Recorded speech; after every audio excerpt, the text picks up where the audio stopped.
The movie ends with the phrase system failure, the control system coming down, the hope of it coming down anyway. And Neo says, I know that you're afraid. He's talking to the agents inside the Matrix now. I know you're afraid. You're afraid of us. You're afraid of change. I'm going to show all of these people what you don't want them to see. I'm going to show them a world without you. A world without control. Without boundaries. A world where anything is possible.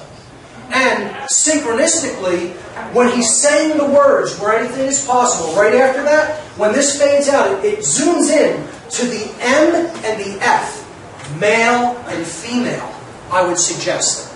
Okay? The masculine and feminine consciousness that is within us being bridged and brought together, and it opens as a doorway into another world. And that is how the first movie ends. Very powerful symbolism. Okay? Let's take a look at the second movie. So, the second movie is about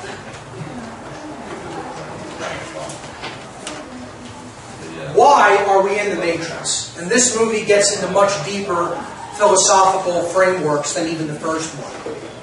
I would suggest this is also why it's very unpopular. People are resistant, even if they're awake to the control system, to understanding why we're in the current human condition. So, let's jump in. Once again, the movie opens, the sacred feminine, under distress, okay, being accosted, being shot at, falling from a building, okay, falling, care, who she represents, love is falling after being, pummeled with bullets, okay, and Neo is asleep still. This is suggesting that he may see the Matrix, may be able to start working within it, okay, and finding his power, but ultimately he's still asleep. There's still more for him to know. And that's about why this is created. Because only in understanding the reason for something, the causal factor, can we really understand what's necessary to undo it. Okay? We get our first glimpse of the last human city. The only place machines haven't completely wiped out. It's called Zion. And people have a very misunderstanding of what this city represents. In the Kabbalistic tradition, in Kabbalah, Zion actually represents the spiritual center of creation, where the manifested reality is projected from. Okay? So spirit, okay, and care, and our thoughts, these are the things that are actually the projector.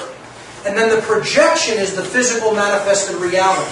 Well, Zion is the center of the spirit in the Kabbalistic tradition. Alright? And it also represents a positive hope for a better future world. That's what Zion represents in esoteric traditions. So that's what this represents. More overtly, all it represents is the underground. People who are still in the underground. They're not the mainstream because the city is deep underground. It's described down near the core of the earth.